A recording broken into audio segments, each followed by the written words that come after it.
Hi hello welcome to V20 TV. నేను మీ నరసింహన్ మాట్లాడుతున్నా.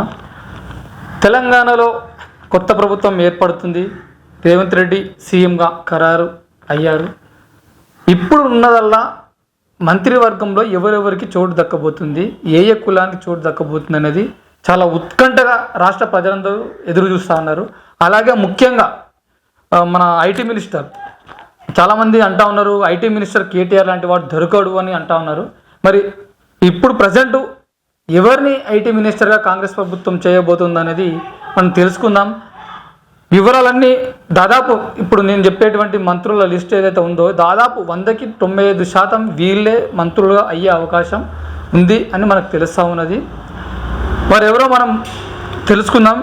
మీరు కూడా ఈ వీడియో తప్పకుండా స్కిప్ చేయకుండా చూడండి. రేవంత్ రెడ్డి వచ్చేసి సీఎం కొడంగల్ నుంచి గెలిచిండు. ఆయన అట్లనే కామారెడ్డి నుంచి పోటీ చేస్తే అక్కడ ఓడిపోయి అక్కడ వెంకట రమణారెడ్డి అంటేనే గెలిచిండు. అయితే కొడంగల్ నుంచి గెలిచినటువంటి రేవంత్ రెడ్డి సీఎంగా ఖరారైన నేపథ్యంలో ఇక్కడ డిప్యూటీ సీఎం కోసం ఇద్దరు పేరు ఖరారు చేసినట్టుగా తెలుస్తూ ఉంది. అందులో ఒకరు మల్లు బట్టి విక్రమార్క, అలాగే ధనసరి అనసూయ అంటే సీతక్క. వీళ్ళిద్దరు కూడా డిప్యూటీ సీఎంగా అయ్యే అవకాశం ఉన్నట్టుగా తెలుస్తూ ఉంది. కన్ఫర్మ్ కూడా అధిష్టానం ఢిల్లీలో ఉన్నటువంటి కాంగ్రెస్ అధిష్టానం కూడా వీళ్ళనే ఫైనల్ చేసినట్టుగా ఉంటుంది. వీళ్ళకి డిప్యూటీ సీఎంతో పాటుగా చెరొక మంత్రిత్వ శాఖను కూడా ప్రభుత్వం ఇస్తున్నట్టుగా మనకు తెలుస్తూ ఉన్నది. అందులో చూసుకున్నట్టయితే మల్లు బట్టి విక్రమార్కకి డిప్యూటీ సీఎంతో పాటు ఆర్థిక శాఖ కూడా ఇచ్చే అవకాశం ఉన్నట్టుగా తెలుస్తూ ఉంది. ఈయన మధ్య నుంచి పోటీ చేసి 35,452 ఓట్ల మెజారిటీతో గెలిచారు. అట్లనే సీతక్క ములుగు నుంచి 33,700 ఓట్లతో గెలిచింది.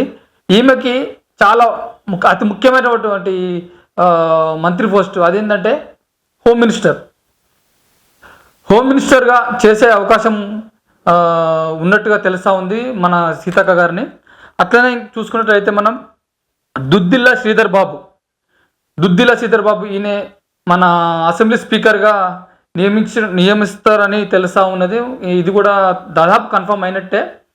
ఈయన మంత్రి నుంచి పోటీ చేసి 31,380 ఓట్ల మెజారిటీతో గెలిచిండు. ఇంకా తర్వాత చూసుకున్నట్లయితే పొద్దుటూరి సుదర్శన్ రెడ్డి ఈయన బోధన్ నుంచి పోటీ చేసి 3,062 ఓట్ల మెజారిటీతో గెలిచి స్వల్ప మెజారిటీతో ఈయన గెలిచారు. అయితే ఈయనకి కాంగ్రెస్ ప్రభుత్వంలో వ్యవసాయ శాఖ మంత్రిగా చేసే అవకాశం ఇస్తున్నట్టుగా మనకు తెలుస్తూ ఉన్నది. అట్లే తుమ్మల నాగేశ్వరరావు ఈయన గతంలో కూడా మంత్రిగా చేసినట్టు మనకు తెలుసు. తుమ్మల నాగేశ్వరరావు వచ్చేసి ఈయన ఖమ్మం నుంచి పోటీ చేసి 49,381 ఓట్ల మెజారిటీతో గెలిచారు. ఈయన కూడా అతి ప్రాధాన్యమైనటువంటి శాఖ ఇతనికి ఇస్తున్నట్టుగా తెలుస్తూ ఉంది. అది రోడ్లు మరియు భవనాల శాఖ మంత్రిగా ఈయన కాంగ్రెస్ ప్రభుత్వంలో ఉంటారని మనకు తెలుస్తూ ఉన్నది. అట్లనే చూసుకున్నట్లయితే దామోదర రాజనరసింహ ఈయన ఉమ్మడి ఆంధ్రప్రదేశ్లోనే డిప్యూటీ సీఎంగా చేశారు. ఈయన యొక్క ఎస్సీ నియోజకవర్గం నుంచి అంటే సంగారెడ్డిలోని అందోల్ ఎస్సీ రిజర్వ్ నుంచి గెలిచారు. ఈయన గతంలో ఉమ్మడి ఏపీలో డిప్యూటీ సీఎంగా చేశారు. ప్రజెంట్ మాత్రం ఇతనికి అతి ముఖ్యమైనటువంటి విద్యాశాఖ మంత్రిగా చేసే అవకాశం ఉన్నట్టుగా తెలుస్తూ ఉన్నది. ఈయన అందులో 27,427 ఓట్ల మెజారిటీతో గెలిచారు. అట్లా చూసుకున్నట్లయితే మాజీ మంత్రి అయినటువంటి జూపల్లి కృష్ణారావు ఈయన కూడా మనకు గతంలో బీఆర్ఎస్లో పనిచేసి రాజీనామా చేసి కాంగ్రెస్లో చేరి మళ్ళీ కొల్లాపూర్ నుంచి పోటీ చేసి గెలిచారు.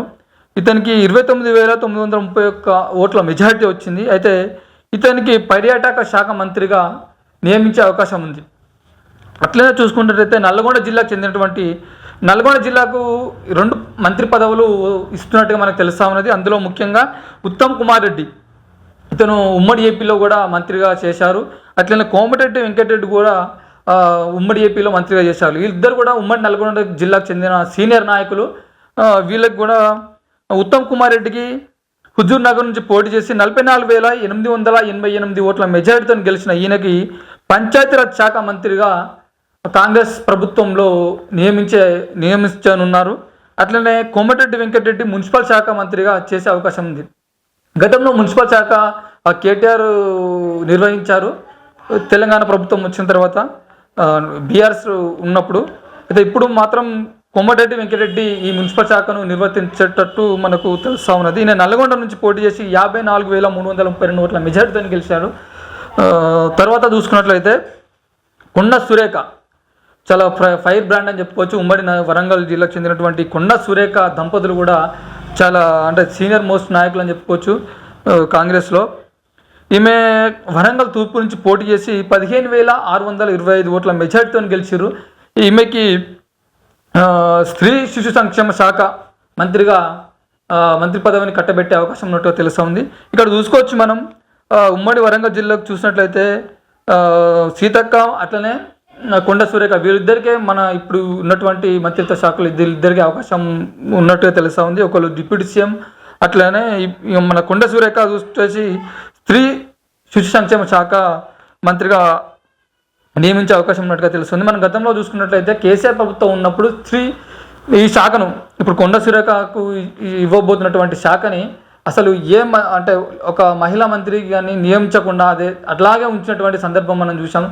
ఇంకా చూసుకున్నట్లయితే పొంగులేటి శ్రీనివాసరెడ్డి ఇతను కూడా చాలా అంటే మంచి నాయకుడు, అంటే పేరు ఉన్నటువంటి నాయకుడు పొంగులేటి శ్రీనివాసరెడ్డి. ఇతను కూడా బీఆర్ఎస్ ఎదిరించే గతంలో ఆయన వైఎస్ఆర్సీపీ నుంచి పోటీ చేసి ఖమ్మంలో ఎంపీగా గెలిచారు. తర్వాత వచ్చి బీఆర్ఎస్లో చేరారు.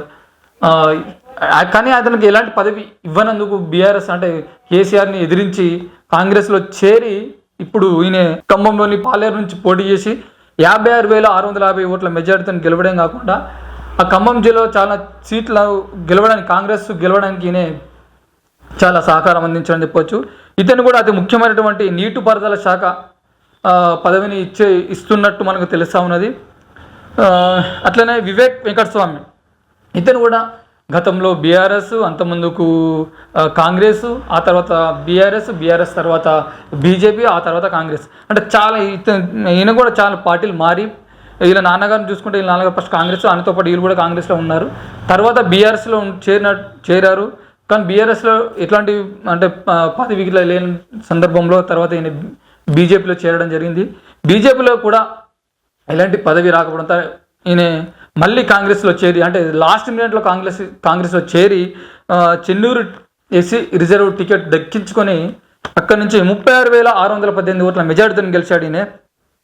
అయితే ఈయనకి ఎస్సీ సంక్షేమ శాఖని అప్పగిస్తున్నట్టుగా మనకు తెలుస్తూ ఉన్నది వివేక్ వెంకటస్వామి గారికి. అట్లనే చూసుకున్నట్లయితే మల్రెడ్డి రంగారెడ్డి ఈయన ఇబ్రహీంపట్నం నుంచి పోటీ చేసి 27,427 ఓట్ల మెజార్టీతో గెలిచారు. అయితే ఇతనికి కూడా అతి ముఖ్యమైనటువంటి శాఖని అప్పగిస్తూ ఉన్నారు మన కాంగ్రెస్ ప్రభుత్వంలో. అదేంటంటే క్రీడా శాఖ కూడా చాలా అతి ముఖ్యమైనదని మనం చెప్పుకుంటూ ఉంటాం. ఈ శాఖ మంత్రిగా మల్రెడ్డి రంగారెడ్డిని నియమిస్తున్నట్లు మనకు తెలుస్తూ ఉన్నది. అట్లనే చూసుకున్నట్లయితే పొన్నం ప్రభాకర్ గౌడ్ ఈయన గతంలో కరీంనగర్ ఎంపీగా కాంగ్రెస్ నుంచి పోటీ చేసి గెలిచారు. ఆ తర్వాత ఇతను మళ్ళీ ఎంపీగానే పోటీ చేసినప్పుడు కూడా అంటే తెలంగాణ వచ్చిన తర్వాత పోటీ చేసినప్పుడు కూడా ఈయన ఓటమి చవిచూసడం జరిగింది. కానీ ఇప్పుడు మాత్రం ఈయన మన ఉమ్మడి కరీంనగర్లోని హుస్నాబాద్ నుంచి పోటీ చేసి ఎమ్మెల్యేగా పోటీ చేసి 19,344 ఓట్ల మెజార్టీతో గెలిచారు. ఈయనకు కూడా మంత్రి పదవిని ఇస్తున్నట్లు మనకు తెలుస్తూ ఉన్నది. ఈయనకి అటవీ శాఖ మంత్రిగా ఇతను కాంగ్రెస్ ప్రభుత్వం నియమిస్తున్నట్లుగా మనకు పూర్తి సమాచారం ఉన్నది. అట్లనే చూసుకున్నట్లయితే మదన్ మోహన్ రావు ఇది చాలా ముఖ్యమైన విషయం. ఇప్పుడు ఏంటంటే చాలామంది అంటే ఫేస్బుక్లో కానీ యూట్యూబ్లో కానీ ఇన్స్టాగ్రామ్లో చాలామంది ఐటీ శాఖ మంత్రి అంటే బీఆర్ఎస్ ప్రభుత్వం పోయినా సరే కానీ ఐటీ శాఖ మంత్రి కేటీఆర్ని మించిన వాడు రాడేమో, అతన్ని మిస్ అవుతున్నామని చాలామంది యువత అనంటే వాళ్ళు చాలామంది కూడా కేటీఆర్ లాంటి ఐటీ మినిస్టర్ని మన స్టేట్తో పాటు పక్కన ఉన్నటువంటి ఏపీ స్టేట్ కూడా అక్కడ ఉన్నటువంటి యువత కూడా ఐటీ శాఖ మంత్రి అంటే ఇట్లా ఉండాలి, కేటీఆర్ లా ఉండాలని చాలామంది అనుకుంటూ ఉండడం జరిగింది. ఆయన మించిన అంటే కేటీఆర్ మించిన ఐటీ శాఖ మంత్రి మళ్ళీ రాడు అని అనుకుంటా ఉన్నారు. అలాంటి అంత ప్రాముఖ్యత ఉన్నటువంటి ఈ శాఖని కాంగ్రెస్ ప్రభుత్వం మదన్ మోహన్ రావుకు అప్పగిస్తున్నట్టుగా తెలుస్తూ ఉన్నది. అయితే ఈయన ఎల్లారెడ్డి నుంచి పోటీ చేసి 24,001 ఓటుతోని 1 ఓటు మెజార్టీతో గెలిచారు. మరి ఇది అతి ముఖ్యమైన అంటే కేటీఆర్ తర్వాత ఈయనకు అప్పగిస్తున్నట్టు కేటీఆర్ దాదాపు 9.5 ఏళ్ళు ఆ శాఖను శాఖను నిర్వర్తించారు, సమర్థవంతంగా నిర్వర్తించారని చాలామంది అనుకుంటా ఉన్నారు. మరి ఆ తర్వాత ఈయనకు అప్పగిస్తూ ఉన్నారు ఇప్పుడు ఈ మదన్ మోహన్ రావుకి. మరి ఇతను ఎలా ఈ శాఖను నిర్వర్తిస్తారు, మరి కేటీఆర్కి మించిన పేరు తెచ్చుకుంటాడా లేదని మనం భవిష్యత్తులో చూడాల్సిందే.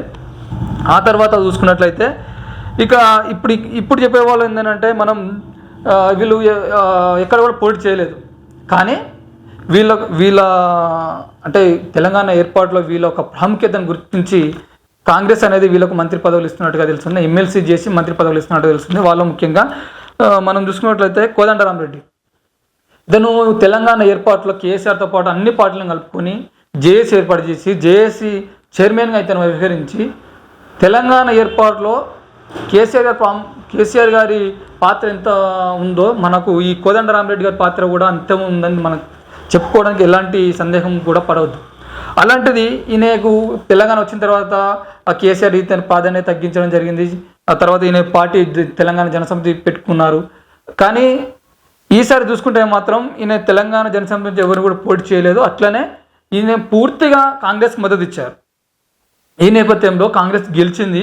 అయితే ఇప్పుడు ఈయనకి ఎమ్మెల్సీ ఇచ్చి, ఈయన ఎక్కడ కూడా ఎమ్మెల్యే పోటీ చేయలేదు కాబట్టి ఎమ్మెల్సీ ఇచ్చి అతి ముఖ్యమైన మొన్నటి వరకు హరీష్ రావు గారు నిర్వర్తించినటువంటి ఆర్థిక శాఖ మంత్రిగా ఇతనికి మన కాంగ్రెస్ ప్రభుత్వంలో చోటు దక్కబోతున్నట్టుగా మనకు తెలుస్తూ ఉన్నది. అట్లనే చూసుకున్నట్లయితే అద్దంకి దయాకర్, ఈయన కూడా మాల మహానాడు వ్యవస్థాపకుడు అయినటువంటి అద్దంకి దయాకర్ తుంగతుర్తి నుంచి దాదాపు 2 సార్లు పోటీ చేసి ఓడిపోయారు.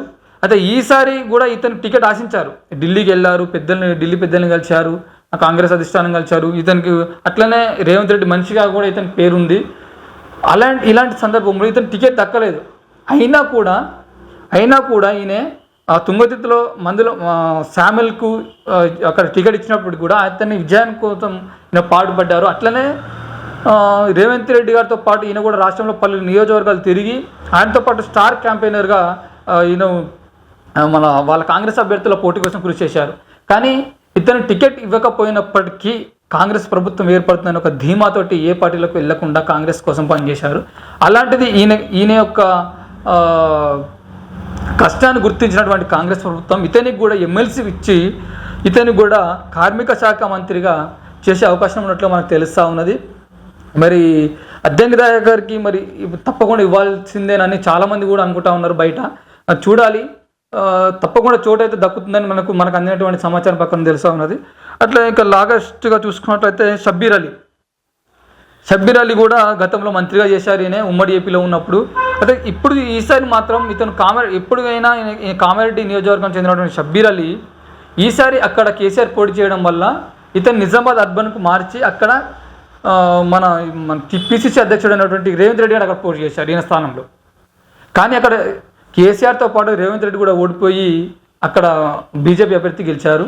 ఇతన్నేమో నిజామాబాద్ అర్బన్ నుంచి పోటీ చేయించారు. కానీ అక్కడ కూడా ఇతను బీజేపీ అభ్యర్థి చేతిలో ఓటమి చూశారు.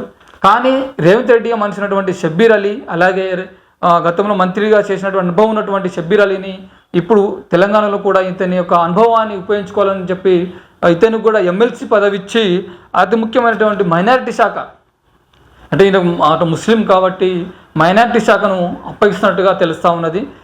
ఇది ఏదేమైనా సరే కానీ ఈ మంత్రిత్వం ఇప్పుడు చెప్పినటువంటి ఈ లిస్ట్ దాదాపు ఫైనల్ అయ్యేటట్టుగా మనకు తెలుస్తూ ఉన్నది. పూర్తి సమాచారం మరికొన్ని రోజు అంటే 1-2 రోజులు మనకు తెలిసే అవకాశం ఉంది. కానీ పూర్తిగా దాదాపు 95% వీళ్ళే మంత్రులుగా పనిచేసేటువంటి కాంగ్రెస్ ప్రభుత్వంలో పనిచేసినటువంటి అవకాశం ఉన్నటువంటి వ్యక్తులుగా మనకు తెలుస్తూ ఉన్నది. మరి చూద్దాం, మరి కాంగ్రెస్ ప్రభుత్వం చివరకు మరి ఇంకెవరైనా యాడ్ చేస్తారా లేకపోతే ఇందులో నుంచి తీసేస్తారని మనం 1-2 రోజుల్లో తెలుస్తుంది. Thank you. చూస్తున్నానండి V20 TV.